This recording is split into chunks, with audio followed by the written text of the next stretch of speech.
we are going to hop right into our Chargers segment, which pretty much is quickly summarized as how do you fix the Chargers? Boy, oh boy, do they have some problems to fix. Which Do again we is kind got of a ideas?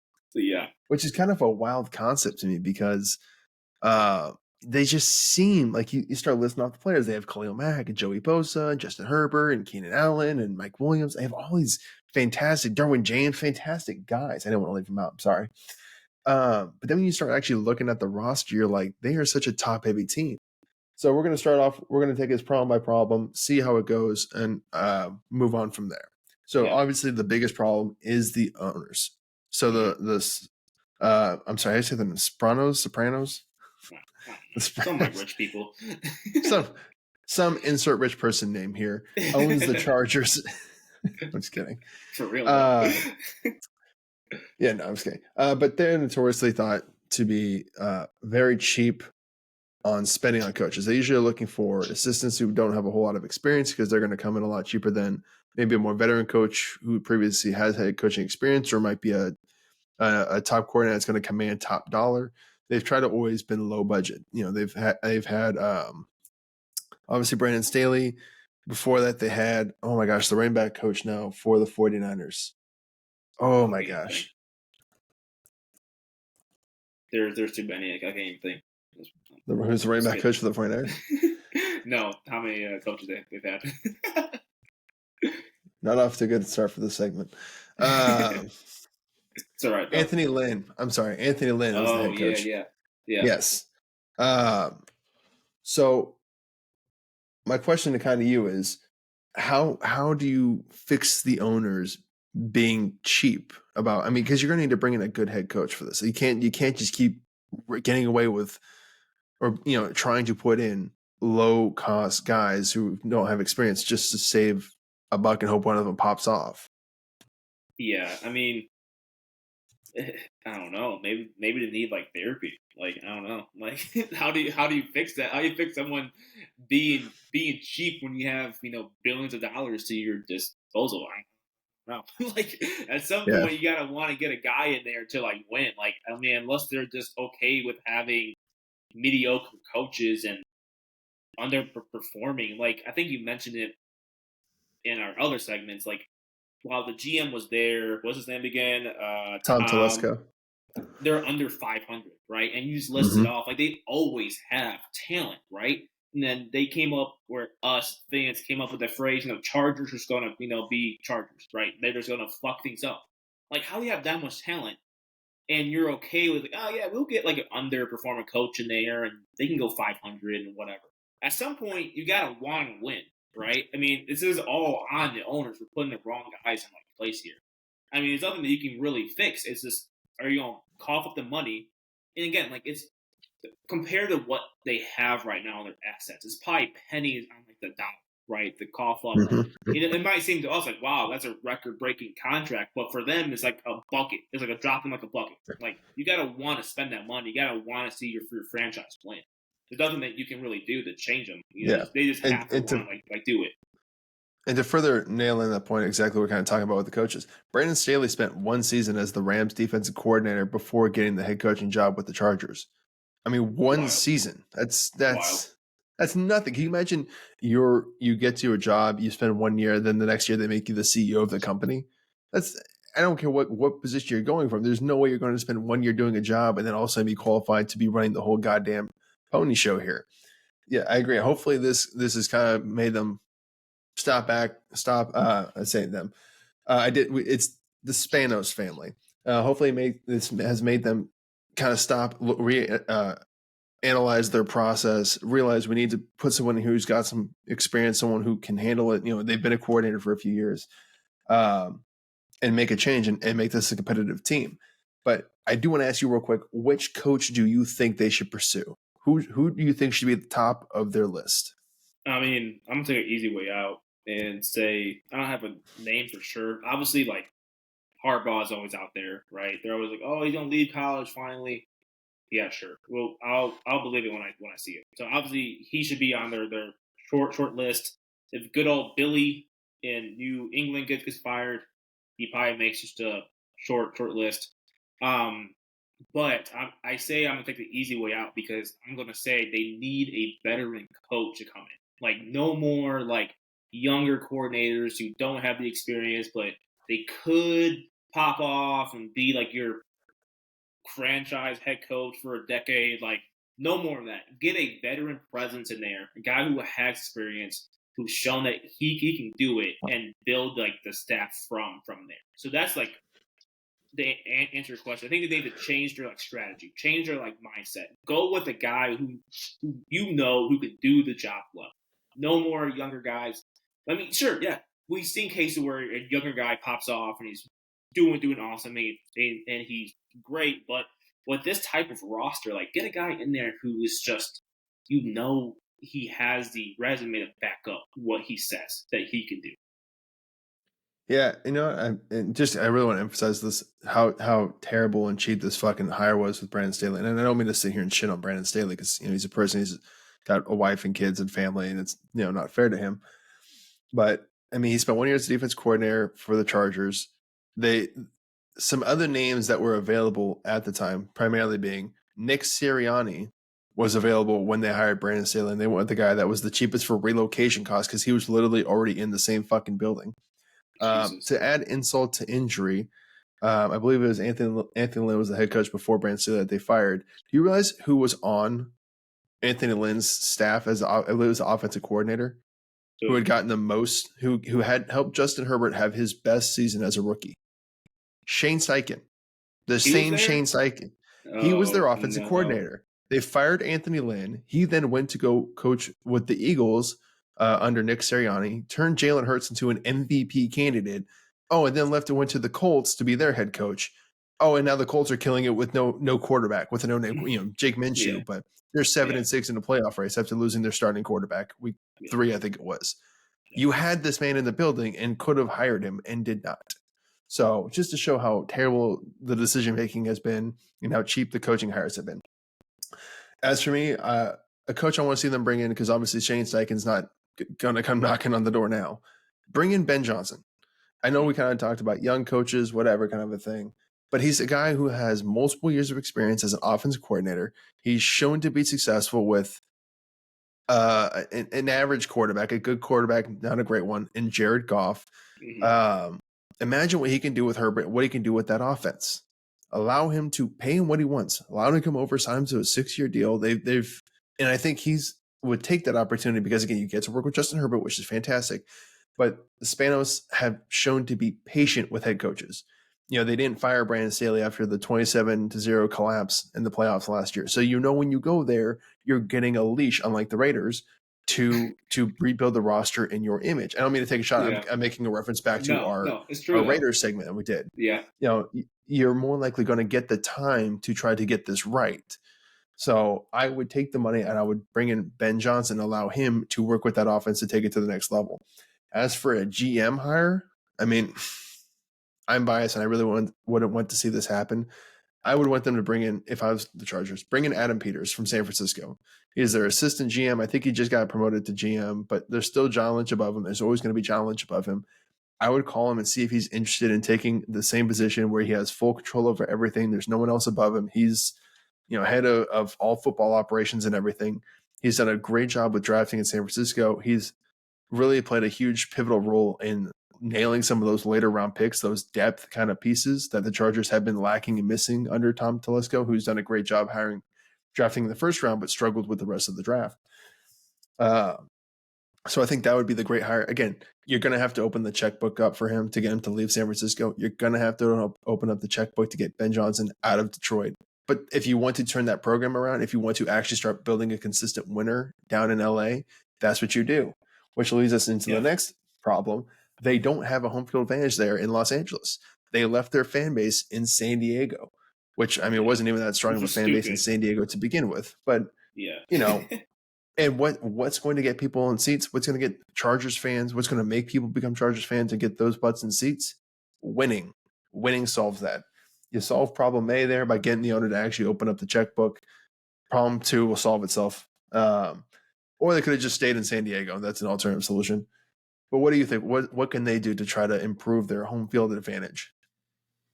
I mean, you got to just like win. I think winning just cures a lot of stuff. I mean, I'm not saying it'll happen after one season, but if you get a very good program, kind of go on a couple year run where you're winning like, you know, 10 plus games a season, competing with the Chiefs for that division, so stuff like that. I mean, no one wants to go cheer on a team that like who has a bunch of talent and they just lose. Like no one wants like Mm-hmm. it'll be. I can imagine being a Chargers fan right now. I mean, I'm a Bears fan, and we know that like every year is kind of like, don't know if it's gonna be a good year, right? But I feel like every year we talk about the Chargers. Oh, they have a chance. They have a chance. They have the talent. It's all there, right?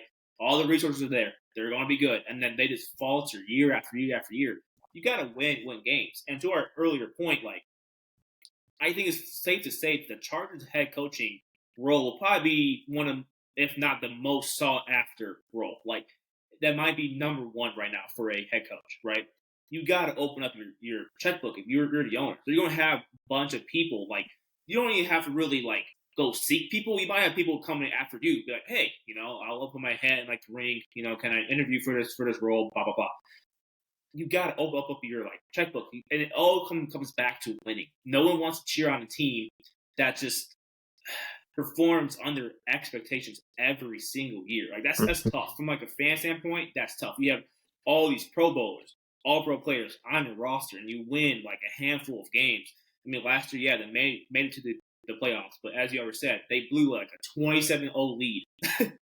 Like, Yeah. come on, like it's hard to have to curate a loyal fan base when like the fans see the owners, people who own the team, like don't even care that much. What it seems, they might care a lot, but their actions are showing that they don't care about the franchise and winning that much. If you are just being Mm-hmm. cheap all the time, so and answer your question, dude, like you gotta win games, man. It's time to cash in on this talent.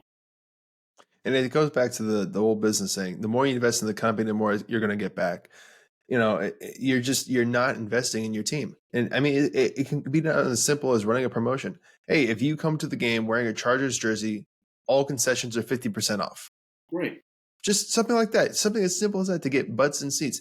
Now you have people in LA who are deciding, oh, do I want to go to a Chargers game, or I'd rather go Hollywood movie opening or go do something. I mean, there's a lot of events in LA to distract you. People are going to maybe start picking a Chargers game instead because, oh, if I wear my Chargers jersey, cool. Instead of it's a $15 beer, it's a $7 beer. Instead of $10 hot dogs, it's a $5 hot dog.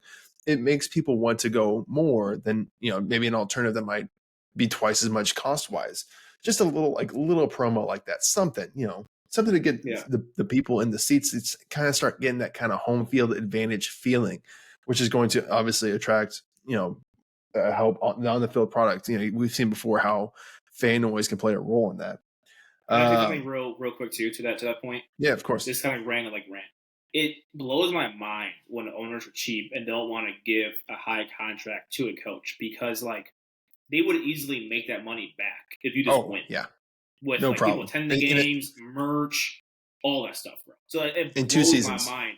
Yeah, and at least, right? It blows my mind people who have billions of dollars, like, oh, I don't want to give this court or this coach, this highly sought after coach who's really, really good, a $70 million contract. And that's a lot of money. Dude, you'll make that money back if the team is good. Like, I just don't get it. And like that's a drop in the bucket for you. Yeah, sorry, man. That's like my rant. No, you're good. And you're right. It really is. It's such a short-sighted view because it's the same like paying not, oh, I'm not going to pay my employees. Yeah, but then they're going to leave to other companies. Then you have to pay for recruitment costs. You're going to have to pay to bring the new person in, pay for the training. The production is going to be down until that new person gets up on par with what the old person could do. And you're not even going to be able to produce at the same level. You're just hurting yourself. I mean, you're mitigating your own return. And kind of speaking of money, going into the largest and biggest problem with the Chargers right now, and it's the only thing I think that really makes this job undesirable, is they are in salary cap hell. So for a little bit of the numbers, and I won't bore you guys with all of them, but going to 2024, they are 31st in cap space at negative $45 million. They have the fourth fewest players signed for 2024. So they only have 37 players signed for the 2024 season, which is, again, 27th in the or 28th in the league. Yeah, it is fucking wild. Yeah. And I think, you get 10 draft picks. So, But here's the problem. Here's the conundrum you have with it, right? As you can see and go, oh, well, there's this and that. You could just cut this guy. This guy's not performing. It's a bloated contract anyway. Move on from him, right? Here's the top 7 salaries they're paying for in 2024.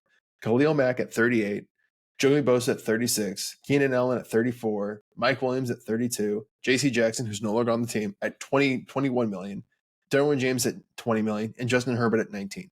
Who do you get rid of? I mean, that's your whole fucking budget right there. Who do you get rid of?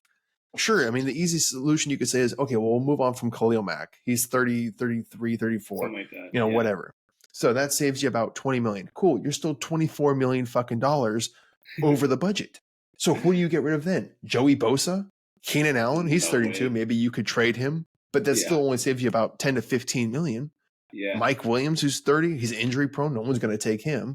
You already got rid of J.C. Jackson. Are you going to get rid of your young star safety or your young star quarterback? You can't do that. Yeah. What do you do with this roster? And here's my concern about it. I'll tell you my concern, and then you can tell me who you think you should move on to. If this was a rich owner, if this was an owner that was willing to open up the checkbook and pay for things, this is a very easy cap fix. You convert the salaries to the minimum, make the rest a signing bonus, pay it off, add it and spread it over the next 5 years for cap hits, which reduces the cap hit overall. Right? Very easy to fix. That would free you do that with Joey Bosa. You do that with Keenan Allen or Mike Williams, guys that are going to be on the field, they're going to be producing whatever. Very easy to do. Yeah, it frees up all the money you need. You don't have to lose the talent, but you got to pay it out of your own pocket.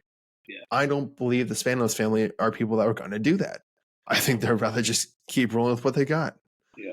But you tell me, from that list of people I mentioned, I think you have it on your notes as well. We could put it up or try to put it up in the episode.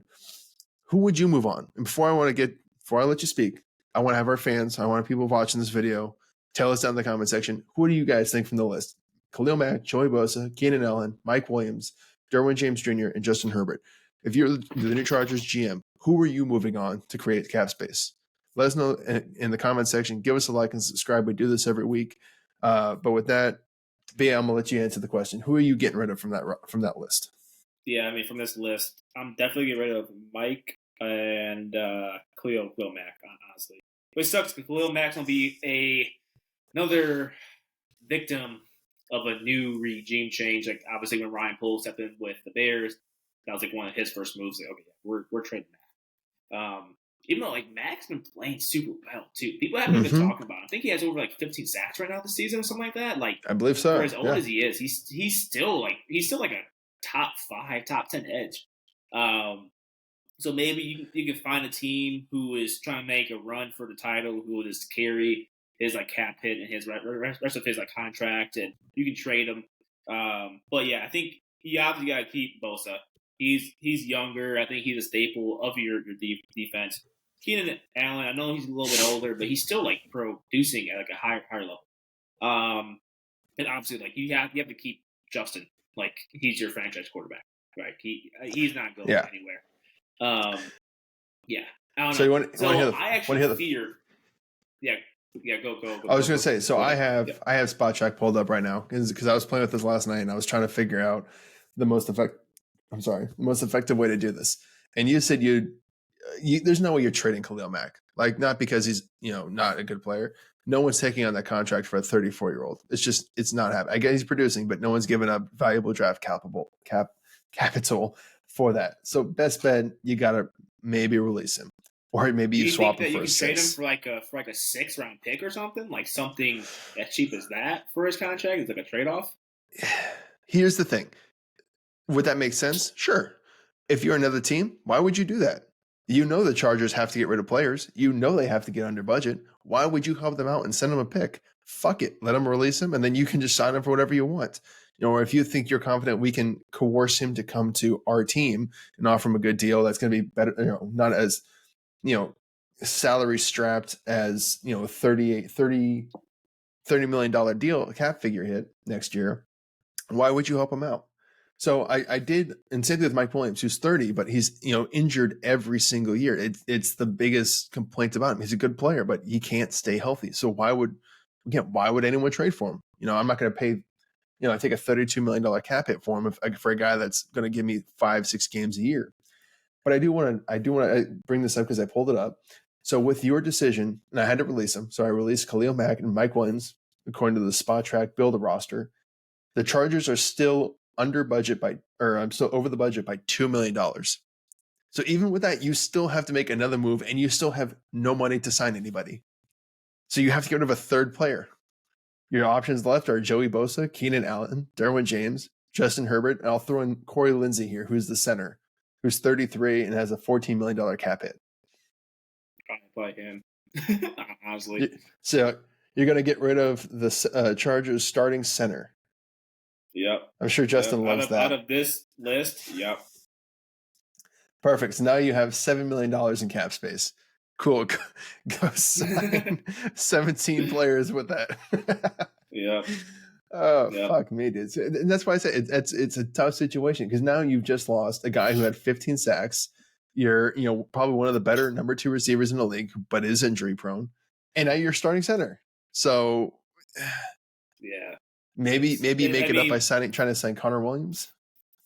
This is what happens when you put all your chips in to go win a title because you have all these big ass contracts and like they just flopped, right? Like if they sold their soul and they went and won a title, you would know like okay, yeah, we might have to like rebuild this from the ground up now, but at least we got that like ring, right? Now you're looking at like, well, we have less than like 8 wins or whatever. I mean, wins. I think they have like 4 or 5 right now, or maybe 6. I don't know. And now, I mean, what I'm getting at is the alternative would be they could just completely just clean house besides Herbert, right? They could get rid of everyone on that list if they really wanted to. Yeah, and again, this also doesn't even include from this list that this is pending free agents for the Chargers, by the way. They're losing Austin Eckler, Mike Davis, who's a corner for them, Gerald Everett, the tight end, and Kenneth Murray, who's their starting linebacker, are the biggest names, and you can include Josh Kelly as a backup running back for them, that they're losing to free agency. So, I mean, they don't even have the money to re-sign those guys, especially Eckler. No, you don't. You don't. I mean, let's see what's available on the center. I mean, guys, we might be facing a total turnover of this roster going into 2024. Yeah, you're going to have to. I mean, again, maybe with the decisions you've made, maybe you can move on from Keenan Allen. I mean, again, he's 32. Maybe he's willing to ring chase. And there might be a team that's willing to take him on as a number 2. You're looking at maybe the Jaguars might want him, or the Ravens might, be looking to add an additional receiver piece and are willing to trade him and take on that cap hit. If you do that, then that gives you about, let me see, move it back on here. Oh God, I don't want to do that. Let's give me 1 second to try to just mess around, trade him for a random player here. Cool. Something that's just kind of whatever. Saves the budget there. So if you trade him, that gives you about $15 million in cap space. So then you now have money to go, maybe play around and try to sign some people. But now you have your top receiver is Josh Palmer. You have no running back. You lost your center. You have to go find. Hopefully, maybe you can sign Connor Williams. So, it. I'm sorry that I misspoke. That'd give you $28 million in cap space. So at least some money to go play with and try to sign some guys. But now that we talk through it, I'll put my money to this new GM. This cleans house, bro. Honestly, yeah. I think we're looking at like a Chicago Bears type of rebuild where you get rid of every major name and contract and just start from like the ground up. Honestly, yeah. I mean, again, that would make the most sense to me. Yeah. So, and that would make the most sense for me. Get rid of Khalil Mack. If you can trade him. I really doubt you can move him. I would. Joey Bosa, I think I'd probably move on. You're 29. You could use the money, and he's probably going to fetch you the largest draft haul. Keenan Allen, you could probably flip for maybe a 4th or a 5th. Again, he's 32. He's got a little bit of an injury history. He's got a huge cap hit. So maybe a new team would be willing to take that on for a 4th and 5th round pick. Mike Williams, maybe you get a 6th. You can't move on from Derwin James. I mean, that's one of your building pieces, your star young guys who's still reasonably priced. But those top 4 bloated contracts, I mean, you're kind of in a position to where you need as much draft capital as you can because you need young, cheap, good talent in there. And you need as many shots at that as you can. So, yeah, it might just be a off season where we're seeing them, saying goodbye to Khalil Mack, Joey Bosa, Keenan Allen, and Mike Williams. Yeah, so, and Eckler's probably gone. Yeah, for sure. There's no way you're re-signing him. Sign him. Yeah. Yeah, there's no way. And they've already shown they don't want to re-sign him. He doesn't want to seem like he really wants to be there. They've underutilized him all season long. So, I mean, yeah, we could be looking at a completely different Chargers team, which might not be a bad thing for them. They need to get young, fresh, good talent in there. They need to start landing on these draft picks. You can't keep having a Quentin Johnson kind of a draft pick. You need guys in the back end of that draft that can come in and contribute for $500,000 or $1.2 million a year and not $38 million, $36 million a year. So, but we're gonna call it there. You guys let us know in the comment section what you think. Do you like our decisions? Who would you move on from that salary cap hell situation? Do you think the draft is the best way for the Chargers to go right now? Let us know in the comment section. Give us a like and subscribe. But we've been the RFL Show. This is going to end our podcast episode for the week. You guys can find us on Instagram, Spotify, YouTube, Twitter, and TikTok. I've been Emmett. This has been B. We'll see you guys next time.